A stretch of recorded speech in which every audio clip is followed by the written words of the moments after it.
Me llamo Alejandro y a los 67 años cargo con un peso que ninguna balanza del mundo puede medir con precisión. Durante 4 décadas mi horizonte se resumió a 4 paredes de concreto frío y al sonido metálico de un portón que se cerraba puntualmente a las 6 de la tarde, marcando el fin de otro día desperdiciado.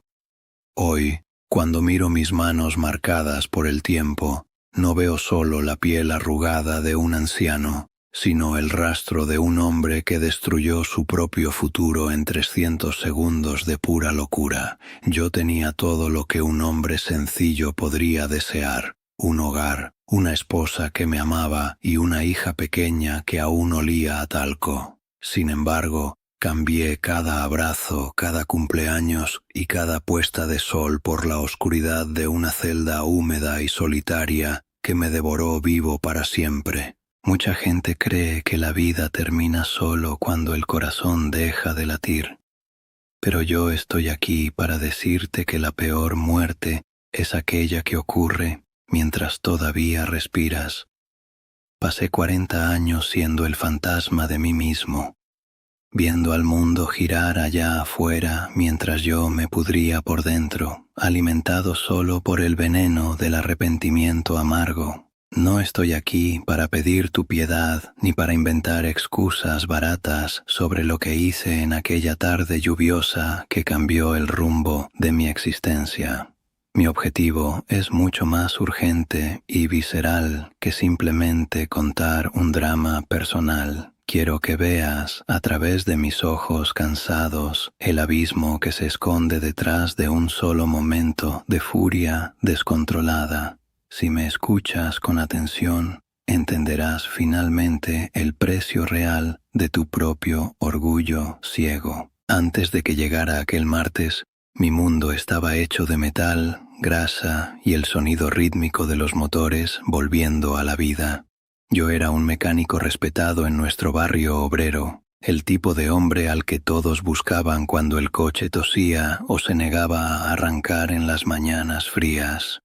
Mis manos estaban permanentemente sucias de aceite, pero mi alma parecía limpia y ligera como la brisa de un domingo. Recuerdo vívidamente el olor del café de olla que mi esposa preparaba muy temprano, llenando cada rincón de nuestra casita humilde con una promesa de confort. El sonido del sonajero de mi hija de 6 meses era la melodía que guiaba mis pasos cansados al final de cada jornada de trabajo pesado. Yo era el centro de un universo pequeño pero sólido, donde los problemas se resolvían siempre con llaves y paciencia. Sin embargo, detrás de aquella rutina de honestidad y fuerza existía un rasgo que yo confundía peligrosamente con el honor: mi orgullo reactivo. Crecí creyendo que un hombre de verdad nunca baja la cabeza ante nadie y que el respeto debe mantenerse a cualquier costo. Esa necesidad de ser el pilar inquebrantable de la casa me hacía ver cualquier afrenta como un ataque personal a mi propia dignidad. Yo no sabía retroceder. Para mí, dar un paso atrás era una señal de debilidad ante los ojos ajenos y ante mí mismo. Esa rigidez interna era como un vidrio templado, fuerte contra la presión constante, pero destinado a estallar en 1000 pedazos al sufrir el impacto exacto. Caminaba por la vida con una confianza ciega sin darme cuenta de que cargaba el combustible necesario para mi propio incendio. En aquellos días, el futuro parecía una carretera larga y pavimentada, llena de domingos soleados con carne asada en el patio y el crecimiento lento de mi pequeña niña. Había una sensación de seguridad casi arrogante en la forma en que planeaba las próximas décadas, como si el destino estuviera bajo mi control absoluto. El ambiente obrero donde vivíamos reforzaba esa imagen de hombre íntegro, alguien que protegía a los suyos con uñas y dientes si era realmente necesario. Nadie podría haber previsto que aquella normalidad me sería arrancada de manera violenta por causa de un simple y banal contratiempo. Yo era el dueño de mi destino, o al menos eso creía firmemente mientras cerraba el taller en aquella tarde gris. No sabía que aquel sería el último día en que sentiría el calor real de un hogar. La lluvia caía fina e insistente en aquella tarde de martes, transformando el asfalto en un espejo negro y traicionero que reflejaba las luces débiles de los postes. Estaba agotado, con el cuerpo pidiendo el descanso del sofá y el abrazo de mi esposa, mientras el sonido rítmico de los limpiaparabrisas contra el vidrio era la única banda sonora. De repente, un coche se cruzó frente a mí de forma brusca, obligándome a pisar el freno con violencia para evitar la colisión inminente. Mi corazón se disparó y el instinto de defensa brotó como una llamarada de fuego que lo consume todo a su alrededor. Toqué el claxon, un sonido largo y cargado de frustración, esperando solo una señal de disculpa. Sin embargo, el conductor de adelante detuvo el vehículo en medio de la vía y gritó un insulto que hirió mi orgullo. En lugar de ignorar la ofensa y seguir mi camino a casa, detuve el coche, sintiendo la sangre pulsar con una fuerza ensordecedora en mis sienes. Mi mano derecha tanteó el suelo y encontró el metal frío y pesado de la llave de cruz, un objeto que conocía también por su textura bruta. El olor a asfalto mojado mezclado con el vapor del diésel invadió mis narices en cuanto abrí la puerta, creando una atmósfera densa y sofocante. Bajé del coche con la mente nublada por una rabia ciega que nunca supe que poseía. Lo que siguió fueron 5 minutos de una agresión brutal, donde el sonido seco de huesos rompiéndose se mezclaba con el ruido de la lluvia constante. Yo ya no veía a un hombre frente a mí, sino un obstáculo que debía ser eliminado. El último golpe fue seguido por un silencio que pareció congelar el tiempo a mi alrededor, dejando solo el sonido del agua golpeando el metal frío. El otro hombre estaba caído, inmóvil en medio de un charco que rápidamente cambiaba de color, volviéndose un rojo oscuro y viscoso bajo la luz pálida de los faros. La mirada de pavor absoluto que me lanzó antes de silenciarse para siempre quedó grabada en mi retina como una cicatriz profunda que jamás cerraría.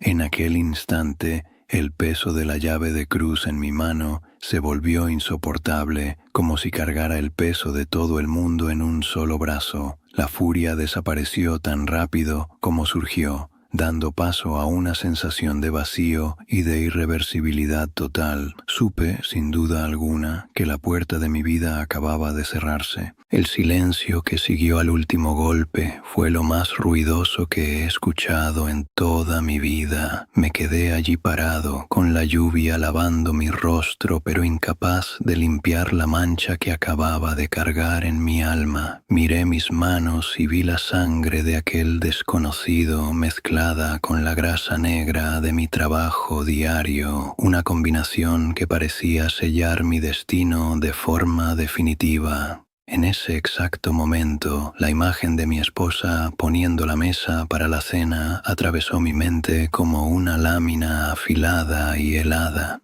Sabía que el plato de comida caliente y el calor de nuestro abrazo de llegada se habían convertido en recuerdos de una vida que ya no me pertenecía. El aire a mi alrededor parecía haber sido sustituido por un plomo pesado y asfixiante que me impedía respirar con normalidad. A lo lejos, el sonido de las primeras sirenas comenzó a cortar la noche, inicialmente como un lamento débil y luego como un grito estridente que anunciaba el fin de mi libertad. Las luces azules y rojas comenzaron a reflejarse en los charcos de agua de la calle, creando un espectáculo macabro que iluminaba el cuerpo tendido en el suelo y mi propio fracaso. Fue allí, mientras los oficiales se acercaban con sus voces autoritarias y armas en mano, que entendí que la puerta de mi casa se había cerrado para siempre. Yo ya no era Alejandro, el mecánico detallista o el padre dedicado. Ahora era solo un número, un reo, una estadística más de la violencia urbana movida por el ego. La realidad se desplomó sobre mis hombros con la fuerza de una montaña entera de concreto frío. Cuando el metal de las esposas apretó mis muñecas, sentí un frío que no venía de la lluvia, sino de un lugar profundo dentro de mi pecho que nunca más se calentaría. El trayecto hasta la comisaría fue un borrón de luces y sombras, donde cada metro recorrido me alejaba kilómetros de la dignidad que me había llevado años construir con sudor. Miraba por la ventana de la patrulla y veía a las personas comunes caminando bajo sus paraguas, ajenas al hecho de que, en solo 5 minutos, yo me había convertido en un extranjero. La culpa comenzó a roer mis entrañas como un ácido corrosivo mientras la realidad me golpeaba. Mi hija crecería llamando a otro hombre papá. En aquella celda inicial de aislamiento, la soledad me abrazó con un rigor que jamás imaginé que pudiera existir. El primer año en prisión fue un ejercicio de tortura mental lenta, donde cada segundo parecía durar una eternidad de silencio y concreto. Recuerdo el día en que recibí los papeles del divorcio. El papel era blanco, frío y cortante como una hoja de afeitar contra mi piel encallecida. Junto con ellos, llegó una única fotografía de mi hija, que ya empezaba a perder las facciones de bebé, que yo guardaba en mi memoria. Pasaba horas tocando aquella imagen con la punta de los dedos sucios, intentando sentir el calor de su piel a través del papel arrugado y amarillento por el tiempo cruel. La percepción de que no tendría permiso para verla crecer, dar sus primeros pasos o escuchar su voz llamando a su padre era un golpe diario en mi estómago dolorido y vacío de esperanza. Cuando cumplí 10 años de cárcel, la noticia de la muerte de mi padre llegó a través de una carta breve e impersonal entregada por un celador indiferente. No hubo una llamada telefónica, un abrazo de consuelo o la oportunidad de mirar su rostro por última vez antes de que la tierra lo cubriera para siempre. Imaginé el velorio, las sillas vacías donde yo debería estar y el peso del ataúd que no tuve el derecho de cargar sobre mis hombros. El perdón que tanto quería pedir quedó atascado en mi garganta, transformándose en un nudo permanente de tristeza y remordimiento profundo. Aquella noche, el sonido de las rejas cerrándose pareció más pesado, como si cada cerradura confirmara que estaba perdiendo mis raíces. Ahora era un hombre sin padre y sin un pasado al cual regresar algún día. Llegar al 20º año fue como atravesar una niebla espesa que borraba los colores de mi identidad original de forma lenta y cruel. El espejo de la prisión, una chapa de metal pulido y rayado, revelaba a un hombre que apenas lograba reconocer como yo mismo. Mis cabellos, antes oscuros y abundantes, ahora eran hilos blancos y escasos que enmarcaban un rostro marcado por cicatrices invisibles de amargura.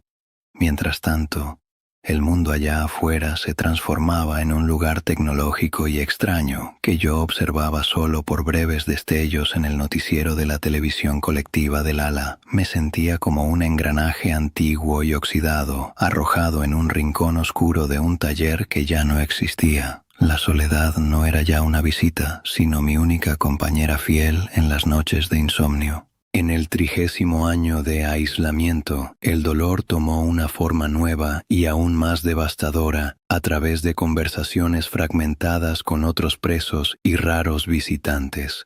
Descubrí, por terceros, que mi hija se había casado y que, en la ceremonia, mi nombre ni siquiera fue mencionado como su padre biológico. Yo había sido sustituido por una ausencia vergonzosa, un espacio vacío que ella prefería ignorar para construir su propia felicidad lejos de mi sombra. La imaginé vestida de blanco, caminando hacia el altar, mientras yo permanecía sentado en un banco de cemento, rodeado por muros altos y alambre de púas. La comprensión de que era solo un secreto sucio y olvidado por mi propia estirpe fue el golpe más duro que recibí.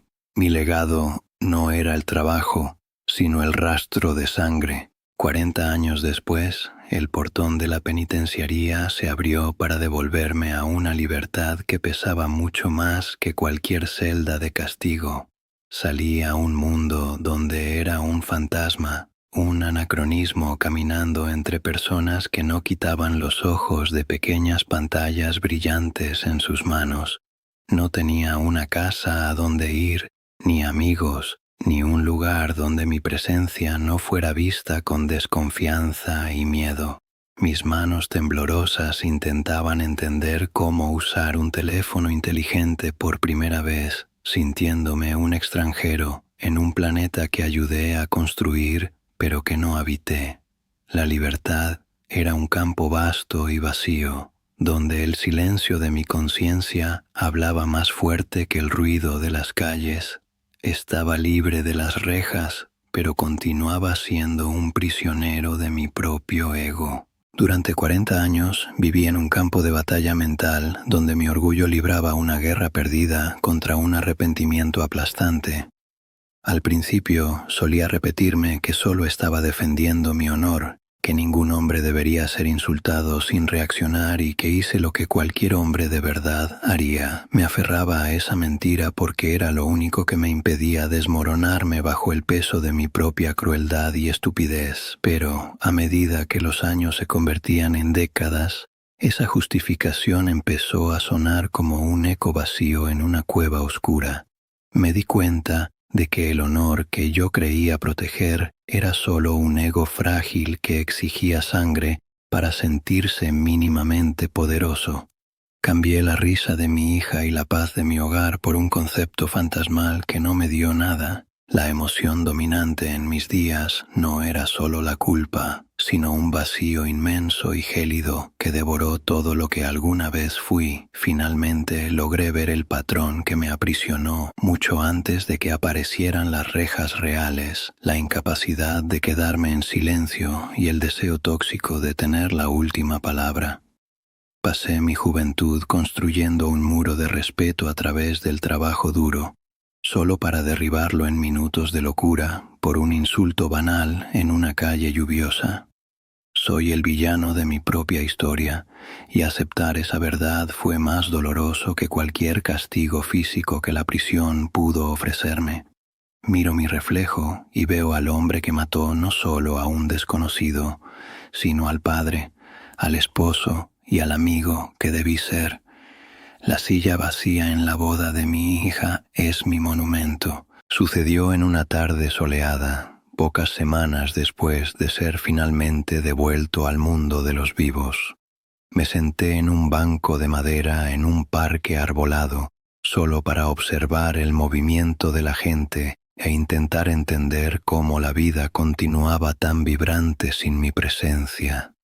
De repente, mis ojos se fijaron en una mujer que caminaba no muy lejos de allí, sosteniendo la mano de dos niños pequeños que reían bajo el sol.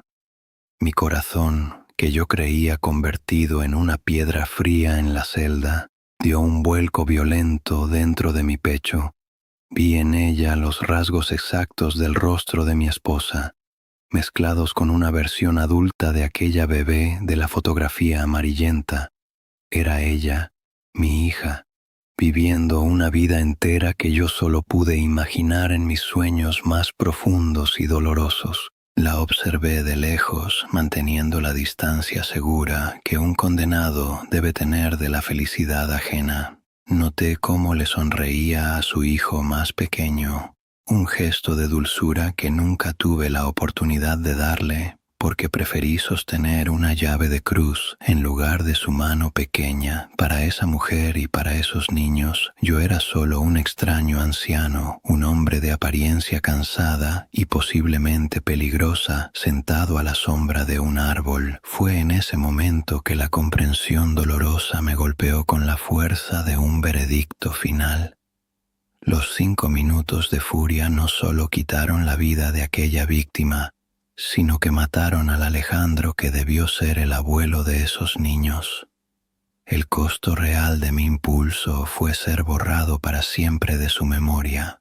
La lección que la vida me impuso a través de 4 décadas de silencio es tan simple como devastadora. El control de un solo minuto vale mucho más que la libertad de una vida entera. Frecuentemente, creemos que reaccionar a una ofensa o no dejarse humillar es una prueba de fuerza, cuando en realidad es la mayor demostración de debilidad que un hombre puede cometer. La paciencia no es solo una virtud pasiva, es el seguro que pagamos para no convertirnos en prisioneros definitivos de nuestras propias manos y de nuestros impulsos más bajos.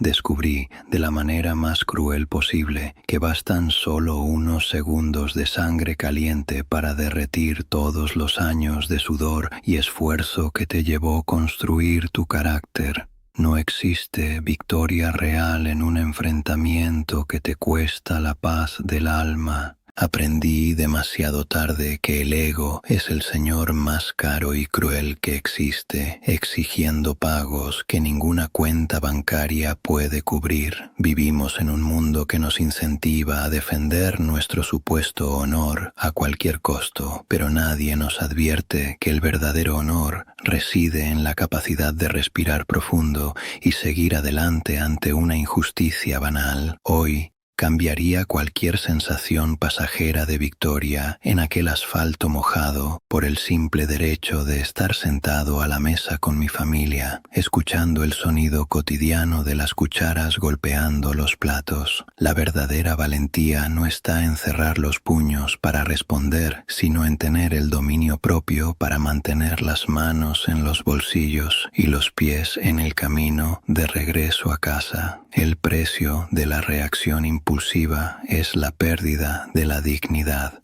Tal vez estés viendo esto ahora y pienses que jamás serías capaz de hacer lo que yo hice, creyendo que existe una distancia segura entre tu vida y mi celda fría. Pero déjame decirte algo que los muros de la prisión me enseñaron con claridad absoluta. El monstruo de la furia no habita solo en hombres malos, duerme en el silencio de cualquiera que coloca su propio orgullo por encima de la razón. ¿Ya has sentido ese calor repentino subiendo por tu cuello cuando alguien se te cruzó en el tráfico o te insultó sin motivo aparente?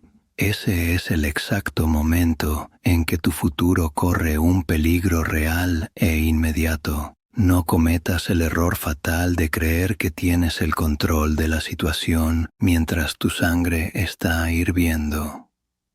Todo lo que amas puede ser arrancado en menos tiempo del que toma un café. Salí de aquella prisión, pero la verdad es que nunca dejé de ser un prisionero del hombre que fui en aquella tarde lluviosa. La libertad que hoy cargo es una sombra pesada, un recordatorio constante de que el tiempo no vuelve y de que el perdón a veces es una puerta que cerramos por dentro.